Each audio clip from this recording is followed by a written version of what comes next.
Radio Simbirtuu.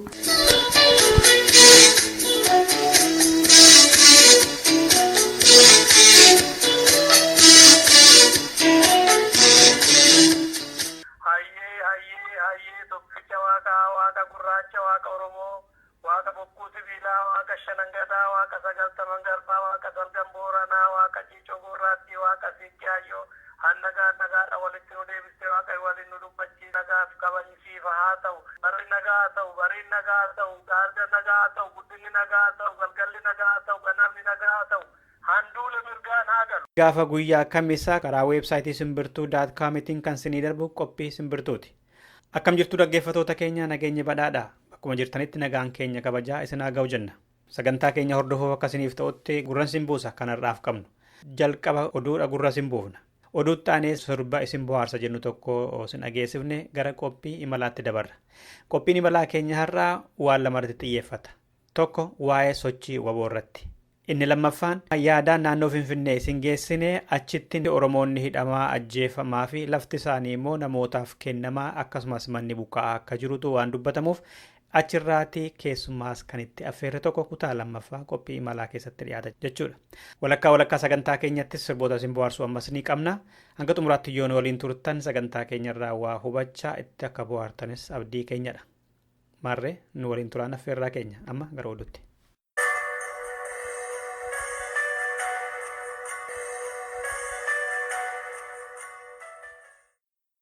Irra deebi'ee akkam jirtu jechuudhaan amma oduu isinitti hima. Mootummaan Itoophiyaa mana kan jalaa diiga keessaa Oromoonni lama rakkinarraa kan ka'e of ajjeesutu dhagahame. Duulli mana Oromoota diiguu bifa haaraan itti fufee jira jedhu jiraattonni Burraayyuu tokko. Adoolessa keessa mana Oromoota diiguu kan eegalan godina addaa Oromiyaa naannoo Finfinnee jiran gandoota hundaa keessattis ittuma fufanii jiru warri qondaalota mootummaa. Bulchitoonni kunneen wayita qe'ee namaa diigan bakka bu'umsaa fi yeroo gahaa namaaf waanta hin kennineef daa'imman manguddoo fi dubartiin illee ganna kanaan karaa irratti gatamanii jiru. Rakkina kanarraa kan ka'e Burraayyuu ganda Maaramii jedhamu keessaatii namoonni lama of akka ajjeesantu himamaa jira. Oromoonni manni keenyamaaf diigama jedhanii iyyannaadhaaf gara bulchiinsa Burraayyuu deeman keessaa namoonni 23 qabamanii hidhaa ganna 7 fi qarshii akka kaffalan itti murtaa'eeraa jedhu kan simbirtuun isaan dubbifte kun.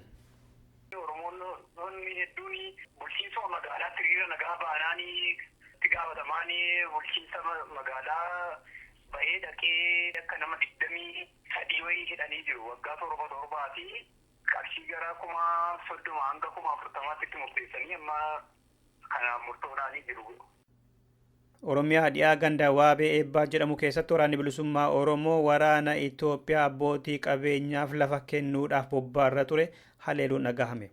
Hagayya 9 bara 2015 Wallagga dhihaa aanaa Anfilloo iddoo qonnaa Waabaa Galoo jedhamutti abbootii qabeenyaaf lafa Oromoo kennuudhaaf deemaa kan ture waraanni Itoophiyaa wabootiin haleelame. Lola sanarratti Itoophiyaa irraatti 2 waggaa battalumatti ajjeefaman gariin madaahanii kan hafan immoo baqatanii gara dhufanirra deebi'aniiru jedha oduun ajaja waboo godina dhihaa irraatti bahe. Kanatti kan baaragee waraanni Itoophiyaas immoo waraana bilisummaa Oromoo isintu dahoo kennee jira jechuudhaan dambii doollooti jiraatota naannoo sanaa goolaa jira jedhame. Dargaggoonni naannoo sanaas hidhamaa fi reebamaa jiru jedha oduu nu gahe. Kanarratti gamasitti bilbilee kan qulqulleeffachuudhaaf yaalle bilbilli nuuf seenuu dide hin milkoofne. Itoophiyaa keessaa namoonni miiliyoona 24 ta'an beelahaniiru. Biyyattiitti waajjirri qindeessaa dhimma namoomaa mootummoota gamtoomanii roobii kaleessaa Finfinnee keessatti baatii hagayyaa kana keessa qofaa namoonni miiliyoona 4,500 ta'an gargaarsa nyaataa hatattamaa isaan barbaachisaa jedhe. Kanaafis immoo doolaarii Ameerikaa miiliyoona 300 fi miiliyoona 86 akka isa barbaachisullee gaafateera. Caamnii fi yerootiin gargaarsa namoota kanaaf geessuu hanqachuun akka sababaattis eere Ochaan. Itoophiyaa keessaa barana namoonni miiliyoona 24 ta'an beelaniiru. Isaan keessaa immoo miiliyoonni 14 nyaata hatattamaan argachuu isaan feesisaa jedhe liigii mirga dhala namaa kan gaanfa Afrikaa. Hongeen kun Oromiyaa keessattuu bahaa fi dhiyaa Harargeetti daranuu hammaataadha jedhanii dura ta'an jaarmicha obbo Gaarumaa Waaqessaa mootummaan Itoophiyaa beelli jiraachuu isaayyuu dhoksaa jira wayita jedhan. Baay'ee maal akkuma qabaanii duraan jalqabee uummanni Harargee keessa jiran irra caalaayyuu walitti bu'iinsa warra bishaa mootummaan achiisee bobbaasee irraatti jalqabee uummanni buqqa'ee bakka isaatti illee beelaa saaxilamee waggaa tokko dura kunaan jalqabame ammayyuu miti. Kanaaf irra caalaa Harargee keessaa fi Affaarii fi naannoo Oromoota naannoo kana jiran jiru baay'ee hamaadha. Walumaa galatti miliyoona 24 beelaa jira. Keessaa immoo 14 immoo har'aa boritti gargaartiin kan qabu taanaan gaaga'umsa guddaa akka odeeffannoo qabnu. Mootummaan kun hamma ammaatti illee amanuu hin dandeenye. Han ammaatti danda'e gargaarsa gochuu kan hin dandeenye yookiin immoo hiikaa barbaadu waan hin barbaanneef yookiin waan feenee fi waan kun babal'achaa dhufeera. Ammaa kana diaasporaa jedhanii namoota affeeranii wanta godhamutu jira. Miliyoona 20 beela guddaadhaan saaxilamee osoo jiru mootummaan sun abbaa irree ta'uusaa kan agarsiisu horii baay'ee baasee namoota sana affeeree lafa gurguruuf yeroo jirutti uummanni hammi kun dhumaa akka jiru gurra kennuuf hin dandeenye jechaadha. Oromiyaa Bahaa fi Affaar keessatti beellanni hurufarraa galuu dadhabanii allaattiitiin wayita nyaataman argamaniiru. Oromoonnis baadiyyaa irraatii gara magaalotaatti godaananii midhaan barbaadaa jiru jedha oduun Hararirraa nu ga'e. Itoophiyaan qonnaan bulaan biyya keenyaa miliyoona ta'aa jira. Nyaataan of dandeenyeerra guddachaa jirra akka jettu beekamaadha. Dhumarrattis Oromummaatiin himatamanii mana hidhaa Itoophiyaa keessa akka turan Oromoonni 5 torbee kana keessa hiikamani.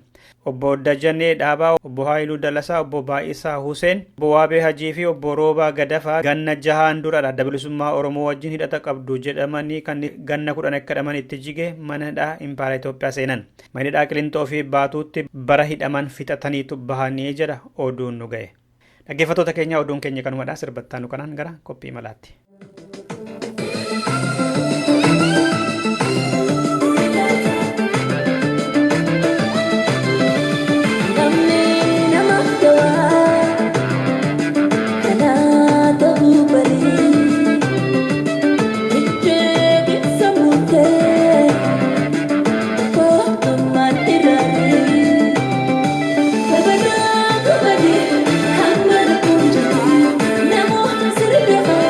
Fede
Dhaggeeffattoota keenya amma kan dhiyaatu qophii imalaati. Qophii imalaa kun kutaa lama qaba kanarraa. Kutaa tokkoffaa isaa irratti keessummaan keenya miseensa waraana bilisummaa Oromoo durii Dachaas Ammumaa Noolee waliin turra. Kutaa tokkoffaa torbee darbee keessatti waraanni bilisummaa Oromoo haamlee fi murannoo qabu ture. Jaalala walakkaa isaanii turee fi bu'aalee qabsoon bilisummaa Oromoo galmeessisee irratti waliin dubbataa turreerra. Har'a immoo kutaa lammaffaa isaatu dhiyaata. Torbee eddeerraa dhaabban irratti hubna jechuudha. Torbee gaaffii waraanni bilisummaa Oromoo fi adda bilisummaa Oromoo uummata Oromoo hedduu biratti akka jaalatamanitti achi niiqne warri jedhan jiru. Kanarratti deebii kennuudhaan eegala jechuudha. Amaarree turtiin keessan waliin haa ta'u. Dachaas meetti fufna. Waraanni bilisummaa Oromoo bara durii sana Oromoodhaan atumti Oromoodha jedhee barsiisuun iyyuu yeroo irratti fixee ture. Har'a immoo waraanni bilisummaa Oromoo isarran jiru diinarraa irratti tarkaanfii fudhataa jira. Gammoojjii keessaa bahee Oromiyaa bakka hundumaatti laphee Oromoo keessaaf lafa Oromoo irra jira kan jedhu tokko kaaftee gara booddaatti jedheen dabarsee jira. Amma isatti deebina. Mootummaan Itoophiyaa waraanni bilisummaa Oromoo hin jiru jedha. Uummanni Oromoo biyya keessaa fincila adda addaa waggaa godhu waboon nuu dhufa jedhanii eegu. Waboo fi adda bilisummaa Oromoo akka abdatamaniif, akka jaalala qabaniif, akka eegamanitti achiin deemne jedhanii warri komatan hedduudha. Amantaa ati waraanni bilisummaa Oromoo fi adda bilisummaa Oromoo hanga gochuu qaban godhaniiru jetta. Yoo hin goone ta'e wabootu fedhiin qabu moo baay'ina waraana bilisummaa Oromootu xiqqaadha moo meeshaatu dhibe moo hoogganumatu fedhiin qabu lolchiisuudhaaf? Rakkoon kanaa akkana fakkaatutti eegamuun baane kana waan isa godhee jira. Maaliif jennaan waraanni bilisummaa Oromoo kan lolaa jiruun ifirratti hirkannoo lolaa jira. Adda bilisummaa Oromoo qofa osoo hin taane rakkoon qabsoo bilisummaa Oromoo ollaa dhabuudha. Ollaan qabu adda bilisummaa Oromoo ollaan keenya hundi diinateedha.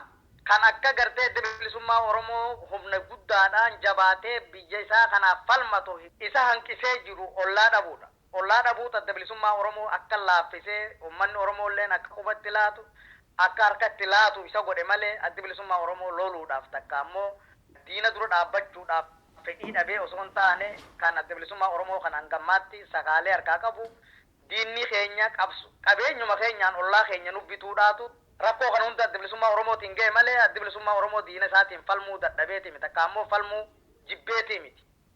Akka uummanni kun isa komatuuf inni isa hamatu godhe ollaa dhabuudha malee laafina takka qabsoo bilisummaa Oromootii miti jeetiin fudhadha. Wantichi egaati hoogganas miti isin ilaallatuuf malee bakki amma gara kibbaan jiru mijataa ture. Waraanumti achirraa tarkaanfii guguddaa fudhatullee mul'atu. Barana yeroo tokko takka fudhatee waggaafa taa'aa yookaan immoo hanga amma eegamu kanasuma jennee kana fudhanne warri jedhan jiru. Gariin immoo keessa Oromootti warri harka qaban jiru. Oromoonis adda bilisummaa Oromoo dhibba gargaaraa hin jiru yookaan han isaanirraa eegamu gochaa hin jiru. Gariin ilaalcha siyaasaatiin wal qoodee callisee taa'aa jira. Ala kana otoo diinarra xiyyeeffatuu qabanii wal nyaataa jiru. Oddee meeqatti wal caccabsanii warri jedhanii keekanas jiru. Tarii gaatee hooggana miti deebisuuf sitti ta'uu danda'a. Meeshaa hidhachiisuu kanarratti hawaasa Oromoo irraa maal ta'e eegamattee yaaddati? Hoogganallee ta'uu baadhu waan asirraa deebisuutti qollee taatu anillee naga kiyyatti waan jedhu maan qaba. Rakkoon jirtu animma garammaati jettu kanallee tureetiin jira. Garamma kibbaa amma waraanni bilisummaa Oromoo ture kanallee jiru kanallee tureen ture.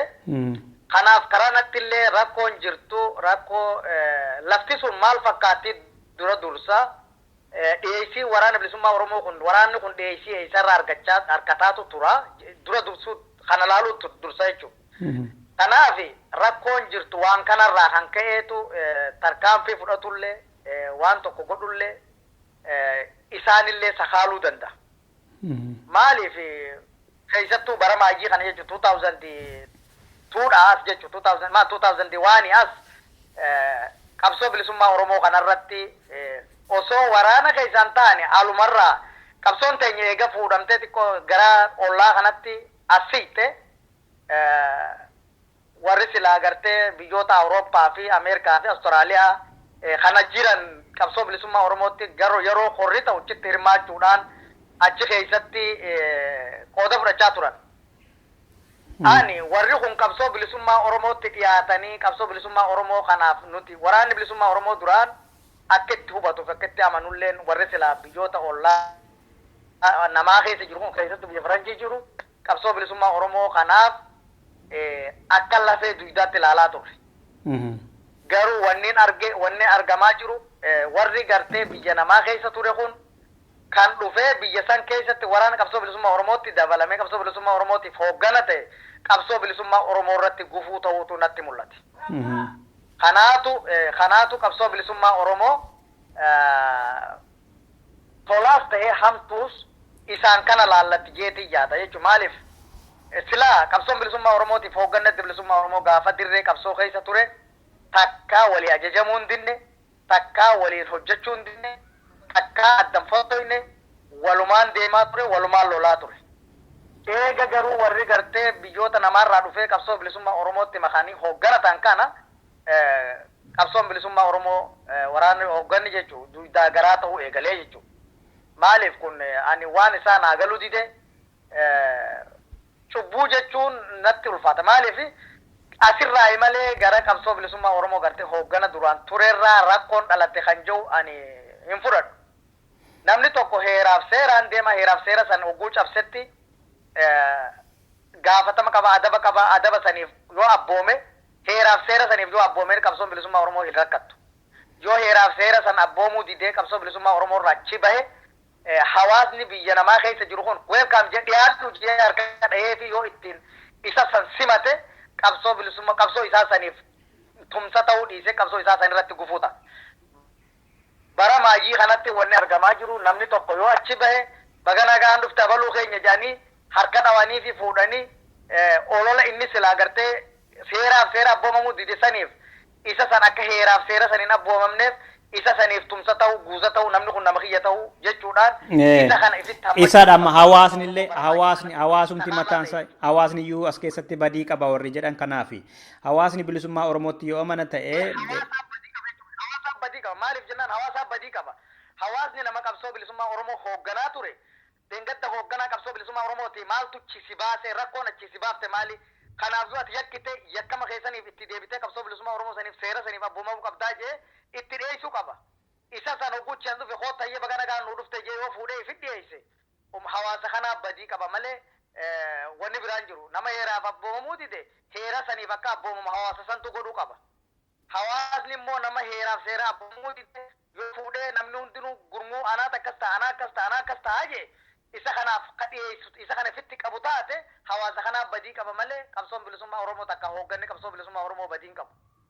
Arraan tana nama lamaaf sadii qabsoo bilisummaa Oromoo tanarratti cichee arra dandamachiisee asiin ga'ee jiran gammaatti. Kanaaf hawaasa kanaatu gartee kan nama badii balleessu hunda ifi dhiyeessuutu rakkoo qaba malee qabsoon bilisummaa Oromoo rakkoon qabdutti nu badhe. Amma biyya keessa ugaa sochiin tokkos immoo eegalu gara qeerroo isaa ta'u karaa wabootiin namoonni dhaaba siyaasaa jedhanii ala kana turan gaafa biyya keessa sochiin eegalu isaanis asiitii sochii eegalu nutis jirraa jedhanii karaa sabaa himaa adda addaa gadi bahanii labsii yookaan immoo tuutaa yookaan immoo gurmuu akkas hundeeffannee irra wayita jedhanii bahantu mul'ata. Kun immoo maqaa barbaachaadhaa warri jedhan jiru. Akkam jettati? Dhugaadha maal jennaan yoo as baateetuma gartee dheengadda qabsoo bilisummaa Oromoo keessatti kan sifile sun ati warri gartee har'aan tana ustaalee waan biraa haasa'u kun kan fire heeraa fi seeraa file qora sabaa file namni tokko kan ittiin wal bulchuuf kan ittiin wal ajaju hoogganni qabsoo bilisummaa Oromoo olaanaan qora sabaati. Qora sabaa santuu nama file filchiisa. Qorri sabaa san kan file san dhiisanii utaalanii chibahanii hoogganuma san garagalchine faa jedhanii hoogganaan sun nuyi har'a nuut akkana ta'a hoogganaan san sirriirra hin jiru kararra hin jiru jedhanii utaalanii kas godhachuun warra gartee ummata saniif harka dhahee yakka qaba. Sun yakkan qabu. Maaliif guuza barbaaddata waan badii dalagee beekuuf badii fi balleesse sanirraa bilisa if godhuudhaaf borukkatti hin gaafatamneef gurmuu dabalachuu barbaada. Gurmuu san argachuu qaba. Gurmuu san argachuudhaaf olola oofuu qaba. Olola inni oofu san yoo dura wajjin olola oofan qabsoo bilisummaa Oromoo irratti xiqqoo dhiibbaa fide jechuudha. Dhiibbaa inni fidu hawaasa kana mataa waliin dhawa. Nama waliin dhalatee jira garagalee na godhanii yoo isaa sanis waan inni beeksan maal balleessitee baate ati akkanaati jechuu dhiiftee siituu yakka qaba jechuu ni dhiiftee nama keenya akkas tajanii kajala utaalan taate rakkoodha jechuudha. Kanaaf uummanni keenya silaa waan godhuu qabu namoota qabsoo bilisummaa Oromoo keessaa bahe maaltu isin baase maaltu qabsoo kana keessaa isin oofe jedhee laalee xiinxalee hubatee silaa qabsoo sanitti akka inni makamu yoo qabsoo makamuu baates adabatee akka taa'u akka qabsoo kanarratti oloo hin oofne godhuudhaa isarra ture. Malee qabsoo bilisummaa Oromoo kanarratti akka inni miidiyaarra bahee achirraa lallabee hawaasa booreessu hawaasa waliin dha'u gochuun sila hawaasa kanarran tulle miidiyaaleen sila namoota akkanaa kana dhiyeessee akkana isin akkanaati jee baasee saaxiluun ture badii isaatiif saaxiluu ture malee inni kun kakkanaati jee dhaabota isaanii dhaabota akkana uummatan jennii dhaabota hin jirre uumuun kun qabsoo bilisummaa Oromootiif akka gartee gufuu tokkotti nu badha malee qabsoo bilisummaa Oromoo shaffisa jee yaadu keessattuu yeroo ammaa kana keessatti haala sila namni tokko walitti dhufee waliin qabsaa'uu irratti qabsaa'onni maal duraan ture utaalee an dhaaba kanaatiin qaba an dhaaba akkasiitiin qaba dhaaba biyyaa hin qabnu lafa hin qabnu bakki irratti dhaaba kana dhiiroo itti wal dorgomnuuf aangoo kana barbaadaaf wal cinaa horiinulleen ni jira natti hin fakkaatu nama biyya qabu kan lafa qabuutu aangoon barbaadaa jira aangoo tana barbaaduudhaaf lafaa hin qabnu lafa san dura argachuu dursa aangoo kana barbaaduu dura kanaaf Tole dachaas keenya. hawaasi isaan afeeree warra kana dhiyeessuu fi isaallee dogoggorarra jiran. Tole xumura irratti waraanni bilisummaa Oromoo biyya ambaa jiru kanaan nu qaqqabaa kan dandeessanii nu bira dhaabbadhaa nuti haamlee fi murannoo qabna biyya keenya bilisoomsuudhaaf jedhanii wayita isaan dhaammatan dhaga'ama karaa hedduu. Ati akka miseensa woboo duriitti fi namoota waliin turtan biyya alaa kana baay'ee jiraniif maal gochuuf qophooftaniittu dhaamsallee kayoo qabaattee xumura irratti carraan sii kenna. Galatoomi nuti wanni akka hawaasa uummata Oromoo kan biyya namaa keessa jiru kanatti yoon fudhadhee kan waraana bilisummaa Oromoo jaalatus ni jira kan jibbuus ni jira. Waanis kan qabsaawaaf tureef uummata isaa kan biyya isaa keessa jiruuf waan ta'eef kan inni itti abdatee kan inni loluufis kan inni lofti inni loluufis lafa san waan ta'eef namoonni biyya namaatti bahee jiru kuni namoota gartee kan dur gartee rakkoon baaftes ni jira. Kan rakkoon baafterra dhiiroo kan isiin gartee biyya namaa kanatti dalagadheetiin biyya sanitti gala jechuuf bahee irra guddata. Kanaaf kan biyya namaa kana keessa bahee jiru kunis namni wal keessa jira wal keessa waan jiruuf jecha namoonni kun haasawanis waan namni armaa haasawu kanallee hunda dhaga'uu osoo hin taane kan isin jaalatus kan isin cinaa dhaabbatuuf kan isin gargaarus hin bira jira warri isin gargaarus nuti akka keenyatti jechuudha jaaramnee jaarmaa qabna.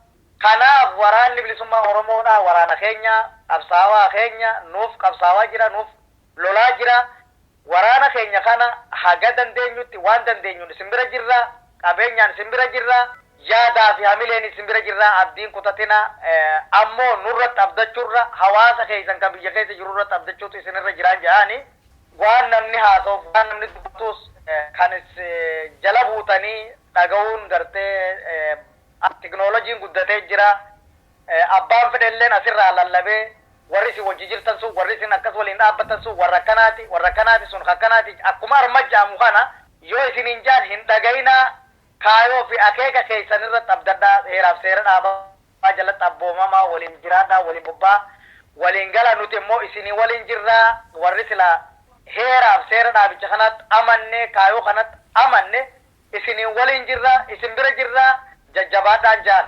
Tole dhaggeeffattoota keenya loltuu waraana bilisummaa Oromoo duraanii Dachaas Amuumaa wajjiniin marii taasifne kanumaan xumurreerraa fayyaa ta'e Dachaas galatoomii ulfaadhu nagaatti.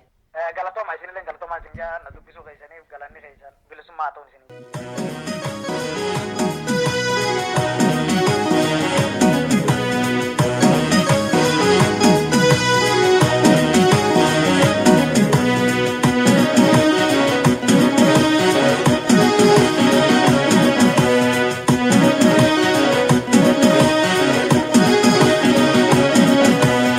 Gonoromo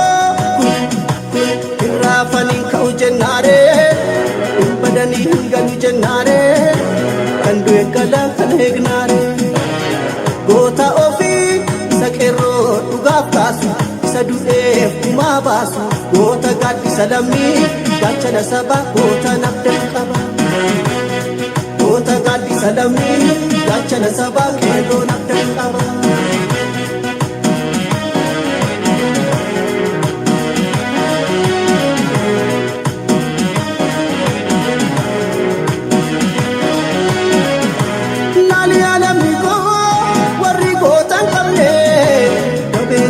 haloti kusa warabu biyaniti yusa kabajan kabu senangalle soda lukuti irarate kabajan kabu senangalle soda lukuti irarate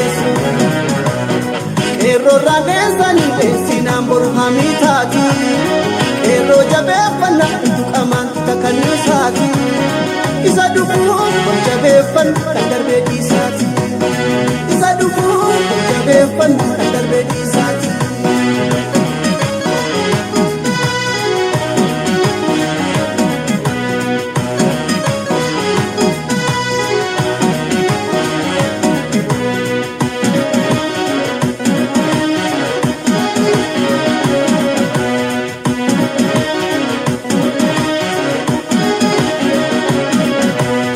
Gonoromo irrafani kau jennare badani hingalu jennare kandu engala egnare gota ofi sakero dugaf kasu isa du'eef kuma baasu gota gaddi salami gachana saba gota nabdan qaba gota gaddi salami gachana saba kero nabdan qaba.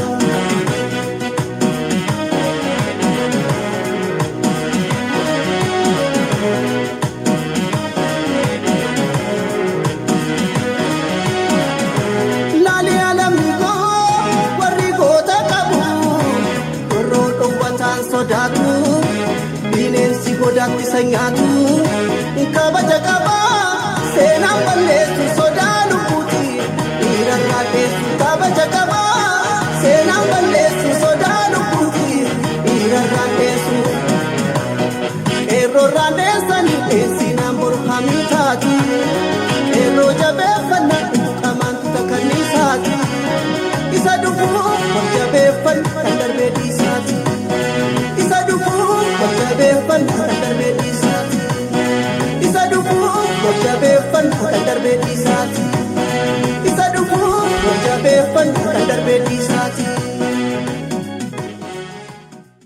Sirba kanatti akka gammaddaan abdachaa amma kutaa lammaffaa qophii malaarra keenya irraa godina addaa Oromiyaa naannoo Finfinnee magaalota hedduu keessatti Oromoon akka lafarraa buqqifamaa jiru manni akka diigamaa jiru lafni irraa diigame sun immoo namaaf akka kennamaa jirudha kan dubbatamaa jiru magaalota kan akka Bishooftuu Adaamaa Shaashamannee duukanfaattis namoota biyya alaatti galaniif kennamaa jiraadha kan jedhamaa jiru.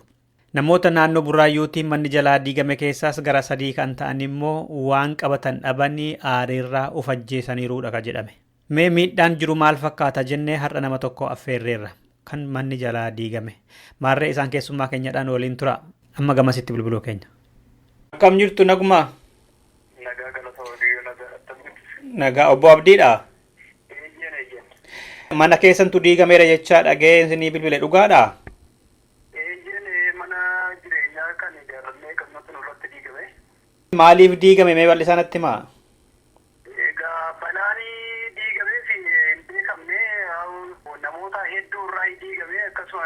Guyyaa lama gidduutti har'a galgala sa'aatii 6 booddee kaafadhaan hojjetanii ganama sa'aatii 4 keessa dhufaniiti.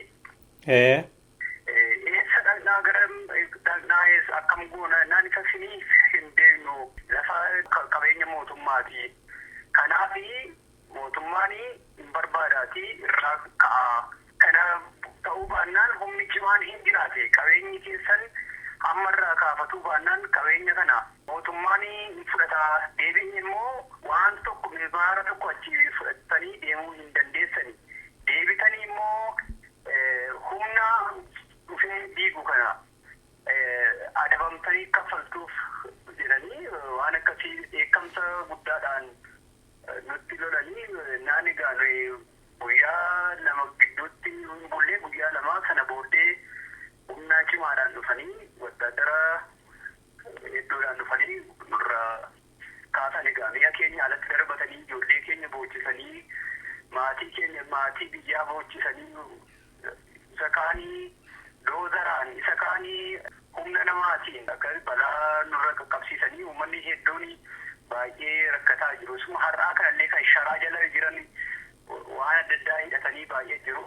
Akkasiirraa balaan sa'atuu hin beekamne yoo kanan jedhamne naannawuma waa tokko dhiibbaadhumaaf jedhanii haaloo ba'umsaa jedhaniitti egaa miidhanii. Ganda kam keessaati manni diigame kun mee Burraayyuu Oromiyaa jala moo Finfinnee jala turtanii ganda kamidha mee natti himaa gandiigame kun? Ganda Gafarsaa Burraayyuuti. Oromiyaa jalaa? Oromiyaa jala godina adda naannaa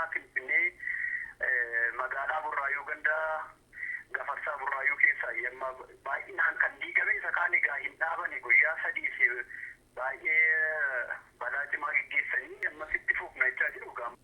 Kan dhufee akeekkachiisa isinii kenne eenyudha? Bulchiinsa magaalaa qaamuma bulchiinsa magaalaa dhimma nageenyaa fi akkasuma qaamuma bulchiinsa magaalaati. Burraayyuu. Abbaa warraa meeqa jalaati kan manni diigame amma? Amma naannoo jiraatu keessatti gara mana 300 jala hin dhaqaa gubbaa naannaa hanneen diimaa kan jedhamu isaanii amma ta'e hiriira nagaa baanaan isaanii mana hidhaatti naqan gartokkee isaanii walumaa galatti gara mana 500 waliin kan diigamee jiru. Kan hidhamanis jiru jechuudha warri morman Oromoota. Namoonni hedduun bulchiinsa magaalaatti hiriira nagaa baanaanii itti gaafatamaan bulchiinsa magaalaa bahee dhaqee tasgabbeessee warra kaan hidhee akka nama 23 wayii hidhanii jiru waggaa 7 fi qarshii gara 30 hanga 40 itti murteessanii amma kana murtoodhaanii jiru. Manni isaanis diigamee hidhamanis adabamanis jechuudha. Manni isaanis hin diigame mana akkamii mana bolokkeettaan ijaarame mana seera qabeessadha. Oromoo qofadha moo sabni biraallee akkasuma diigamee jalaa hidhameera? Sabni biraa keessa jiru sabni biraatii jiru yaa baay'inaan Oromtootuma. Gumaa ba'uuf kan jedhu tokko dubbattanii turtanii maaliif gumaa ba'ani? Haaloo ba'uu filannoo irratti balaa filannootiif waan akkasiitu jira gaama. Amma eessa bulaa jirtu isin maatiin keessan eessa bulaa jirtu ergasii immoo gargaarsa namsinii godhefaa lafa isinii kennina faa kabiraa isiniin jedhaniiru moo maatiin eessa qubataa jiru? Amma maatiin keenyaan mataa kootiin amma kan koo diigamee jira mana kireeffannee mana kiraayii keessa jirra. Inni kaan immoo gara firaatti fira biratti akkuma argetti gaa waan qabu deeqabu firarraa kadhateetii duras rakkatanii warri ijaaran jiru amma nu immoo gaa akkuma ta'e isaanii olumaa gajjennee amma guyyaa 2-3 aduma bulle bokkaa keessa roobni baay'ee roobaa jira. Ganna kana amma ijoolleen faa namni dhukkubsate faa akkam ta'a ganna kan sin gargaaru faan argamne lafa faasinii kenninan jenne. Wanti tokko jedhamne waan tokko wanti kana jedhame hin jiru. Iyyattaniittu qaama mootummaatti maal jedhani? Amma sin haasofsiisuu hin dandeenyu. Waan kana sin hin jennu jiru sin barbaannayyuu sin adabuudhaan jedhamu waan akkasiiti. Kamtu akkas jedha bulchiinsa moo?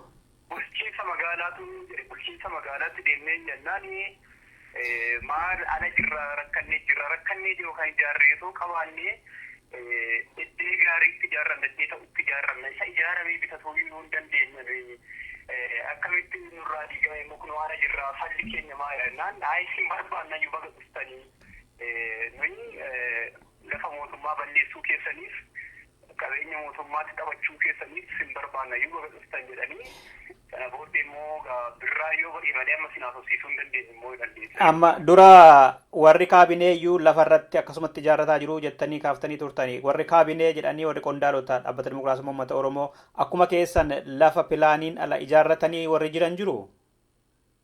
Ejjenni baay'ee isaanii jiru malee hedduu isaanii jiru. Waa'ee kaartaa yookaan pilaanii magaalaa Finfinneef godina addaa Oromiyaa hojiirra oolchuu maaltu godhamaa jira amma akka burraayyuutti maal quba qabdu? Isaan egaa murteessinaa murtoorra dhiyeenyaa murtoodhumaa kanumadha kanaa jalqabneetii hojjennaa isa dhabu gaa. Hojiimarra oola jechaa jiru hin dhiifnu jedhu. Hojiirra oolchinaadha egaa akkuma namaa fi 4 murtaa'ee amma kaafnee hojiirra oolchinaadha.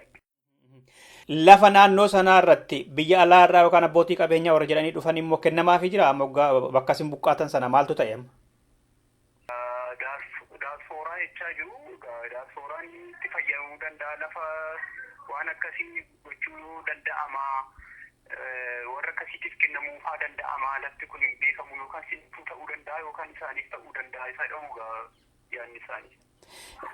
Obaamaan pirezidantiin Ameerikaa achi dhufanii deebi'anii guddinni Itoophiyaa keessa jira jedhama. Guddinni jira dhufaatiin sun uummanni immoo akkamitti ilaale naannoo Finfinnee warri jirtan kun? Dhufuusaa hin argines nuyi maali guddina maaltu jira otoo guddinni jiraate dukkanatti gannee dukkana keessa jiraannee waan nyaannu dhabnee dhalli keenya bu'aa jiraata wanti jiru hin jiru wanti nyaatamu hin jiru hojiin hin jiru akka jedhamuuti akka haasa'amu miti haasichii fi jireenyi uummataa waliin arganne baay'ee ulfaataa jira. Tole yeroo keessaniif guddaa galatoomaa fayyaa ta'a nagaatti.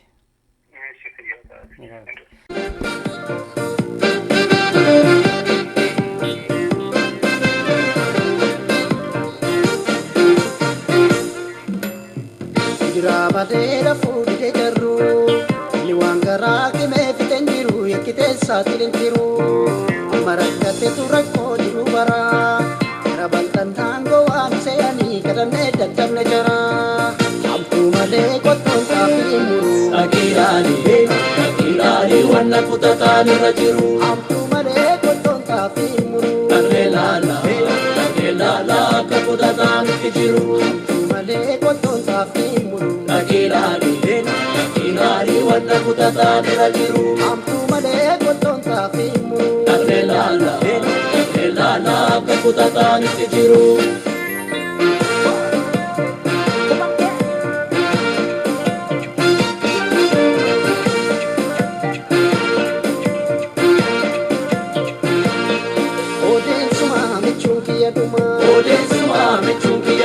Shibalako komodiin barreesse anumaasitu wafee jarri nurraa deesse anumaasitu wafee jarri nurraa deesse odeen shimala gadeen nama ganti odeen shimala gadeen nama ganti shimalakoo xiiqiin dandeessu ati laafinii jira kan si biraanneessu ati laafinii jira kan si biraanneessu shimalakoo kolmaan barreesse shimalakoo kolmaan barreesse shimalakee kolmaan barreesse shimalakee kolmaan barreesse ati didi waamee walkaasi ati didi waamee walkaasi gadi galtuu roorroo dandeessi gadi galtuu roorroo dandeessi yaa barruu kafanaa hin taane haana mana jarri walqilee kaakaa eenyuuti mannaa yaa barruu kafanaa hin taane haana mana jarri walqilee kaakaa eenyuuti mannaa rakkoo barasii hin taanes naamma san dubbiin gamaa kaatee dhufte nuttisi dubbiin gamaa kaatee dhufte nuttisi saneessanumaa ummanni kunoon kukuma dubbiin kalee doote dhufte dhuguma saneessanumaa ummanni kunoon kukuma dubbiin kalee doote dhufte dhuguma ibulkuyyuu saasirnuma saduu faarsa hojjete gadoon biqiltee akka coqorsa hojjete gadoon biqiltee akka coqorsa.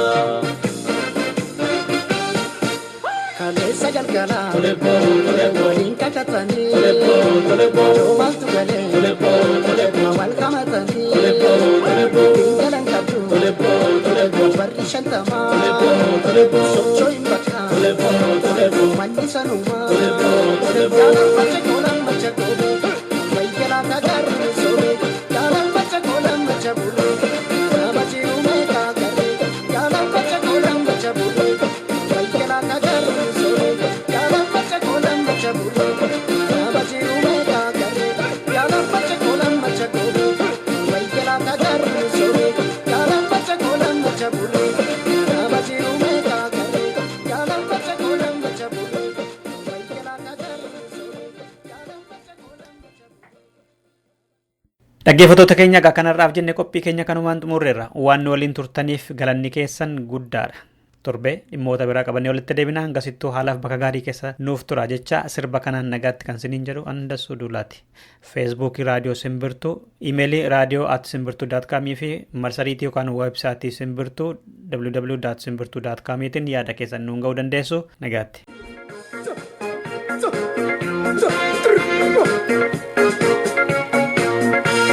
Koshalo, koshalo, koshalo, koshalo, koshalo, koshalo, koshalo, koshalo, koshalo, yalami kosti jabesa,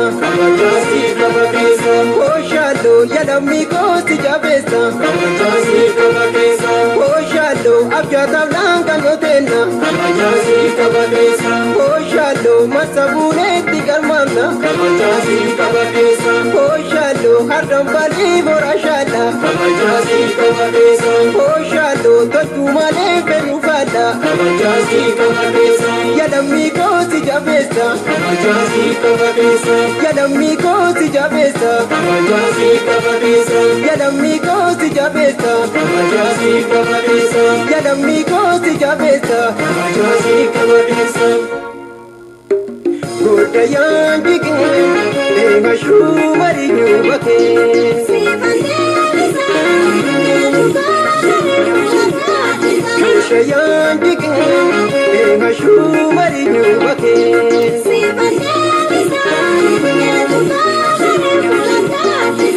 beka kare harala gano demashu mariyu bake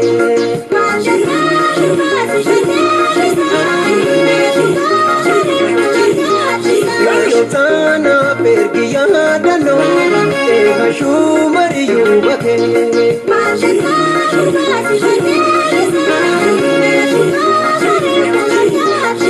Jabe ufadu hada demashu mariyu bake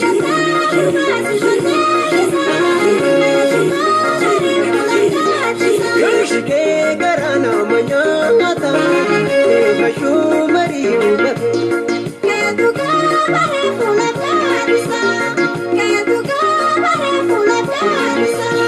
Harangaman Urakaba Asimale Enukaba Harangaman Urakaba Asimale Enukaba